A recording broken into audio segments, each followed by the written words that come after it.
What is up, you guys? This is Mini Superheroes Today. Leading up to Avengers Endgame, I made customs of every single LEGO Marvel movie leading up to it at that point. Well, now we've got the Kang Dynasty on the way, and we've gotten tons of new upgraded prints, minifigures, and so much more, so I'm going back to the beginning, and we're revisiting every MCU movie once a month leading up to Kang Dynasty. So hit like and subscribe so you don't miss any of the future installments, and let's get into today's video. Alright guys, the road to Kang Dynasty continues on, and in this video, we're at Captain America the First Avenger. This is super exciting. I love this movie. It's aged so well in my opinion, and I really had fun going back and revisiting the characters for new customs this time around. Be sure to hit like and subscribe before we get into the fun, and let's get into it. So to start off, we've got frozen Steve Rogers, and unfortunately, I can't find my big ice pieces like you see here, so this is just a picture of what I used to use, and I sure wish I could find those pieces, but let's get into making the customs. So we start off with Johann Schmidt, and I like to do these in chronological order of character appearance, so that's why we're starting with him. And this is actually a pretty easy figure to build because the legs and torso come from Red Skull from the LEGO Marvel sets. That makes it easy. Of course, we used that Tesseract piece Marvel has been using in their LEGO sets recently. I gave him this captain's hat to pull the look together, and the head comes from the original Elrond figure from Lord of the Rings. Now, there is a figure from the more modern Lord of the Rings Rivendell set that would work really well, but even though it looks exactly like Hugo Weaving and arguably better than the head I used here, it has printing along the forehead for Elrond's crown, and that unfortunately does not look like Hugo Weaving in this movie, so we've got to leave it off. Finally, since we already have him here, we can remove the head and go ahead and put the Red Skull head on just to have that final transformation look, and I actually do think it looks pretty good with the hat. Even though I don't remember Red Skull wearing the hat in the movie, it still does look good and straight out of the comics.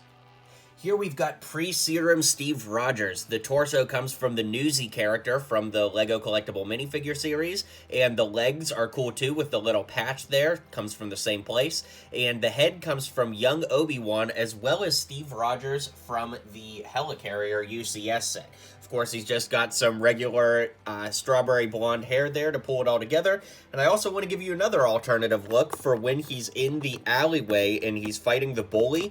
Now, granted, I did use a different pair of legs. You could just use these legs too, but I want to give you guys some options in case you don't have this figure on the left.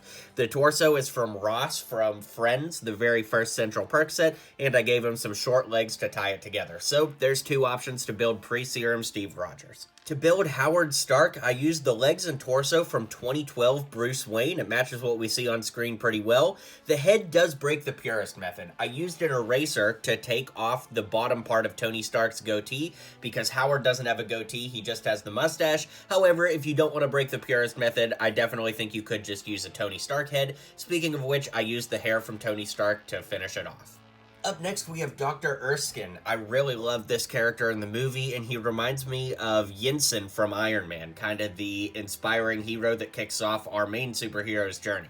That being said, the legs and torso come from Loki from the LEGO collectible minifigure series. The head is from Indiana Jones's dad from 2008 from the original sets, and I just gave him the receding hairline because I think that really gets the look down just right.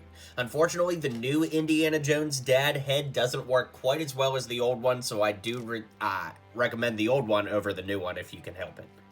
Here we have Arnim Zola, and I actually have not changed anything on him from the first showcase. I just think that it worked really well. So he's got this swept back, kind of light blonde, strawberry blonde hair. The head from Egon from LEGO Ghostbusters with the torso and legs from the Penguin from LEGO DC.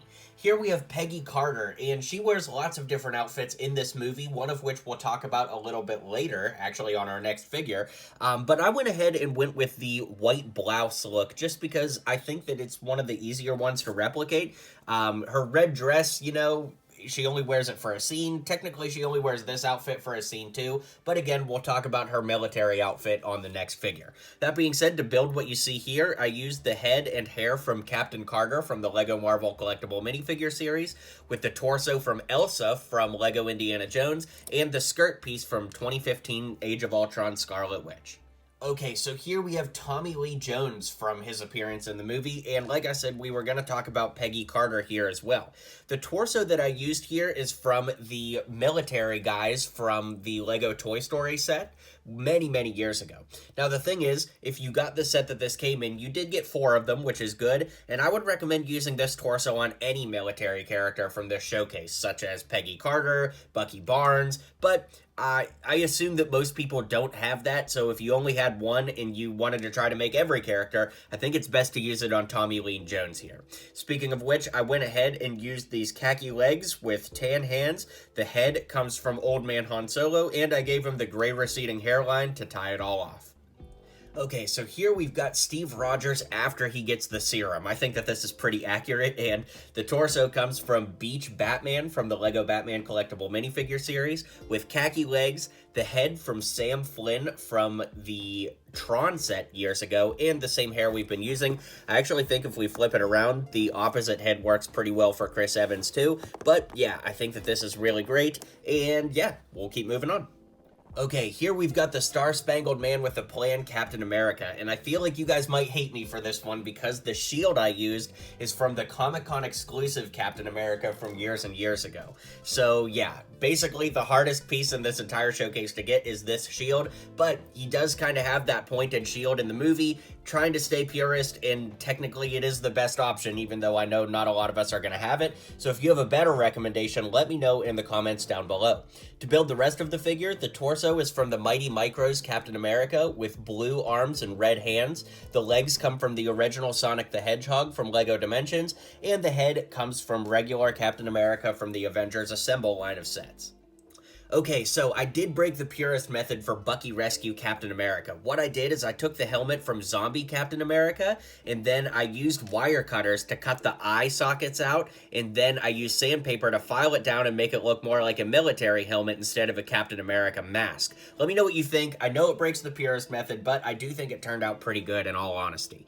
The head comes from the more modern Captain Americas with the chin strap underneath. Then, of course, we've got the torso from the pilot Captain America from the Ms. Marvel set a few years back. I gave him dark brown gloves to tie the look together. The legs are these dual molded legs with printing on the side that look really, really nice from the Toucan Explorer girl from the Lego collectible minifigure series. And finally, I used that super rare shield from the San Diego Comic-Con Captain America again, since technically for this mission, he still has the pointy shield from the Star-Spangled Man with the Plan scene. Up next is Dum Dum Dugan. This was a fun figure to put together because LEGO hasn't made a ton of military-style figures, so you always got to get creative when making these characters. Anyways, for the torso, I used Steve Trevor's torso from the original Wonder Woman set from years back. I put some dark brown arms on there with tan hands. These greaser legs, they appeared on the Drifter from Batman, as well as some city sets over the years. The head comes from one of the generic Star Wars Rebel Troopers, and the hat is actually a flipped around bowler cap from the Riddler because I thought that green tied together pretty nice. Technically there is a darker green hat and I have it somewhere, I just couldn't find it for this showcase, so I used the next best option. Up next, we have Bucky Barnes from the Train Mission, and I used the hair and head combo from the Bucky Barnes collectible minifigure series figure. Thought that looked pretty good, although admittedly in this movie he doesn't have quite as much stubble as the figure has here.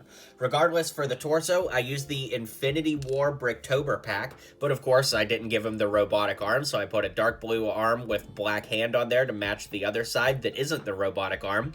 I gave him the Indiana Jones satchel and dark brown legs to pull the look together, although admittedly there is a zombie torso from over the years that I think would work really well, arguably better than the torso I used here, but as the theme has been today, I wasn't able to find it for this showcase, so I used my next best option.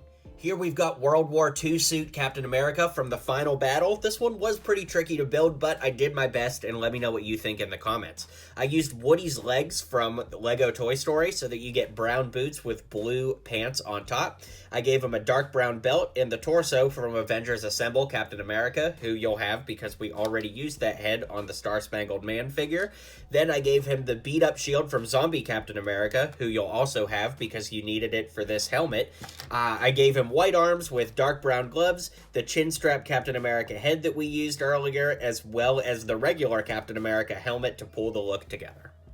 And finally, as we jump to the present, we have Nick Fury, and this one was pretty easy to build. I just used the regular old Nick Fury from the most recent iteration of sets, although arguably I think that the UCS Helicarrier version works pretty well for this era of Fury too, but you know, they're not that different, so if you have this one, he could definitely be your figure. Alright guys, let's zoom out and wrap this showcase up. Alright guys, that's going to bring this video to a close. Let me know which figure you think turned out the best, and stay tuned because next month we're going all the way back to 2012 for the Avengers. I can't wait for that. Be sure to stay tuned, and I'll catch you guys on the next video. Well, you made it to the end of the video. Thanks for hanging out with me today, and don't forget to hit like and subscribe, and maybe check out one of my other videos listed here.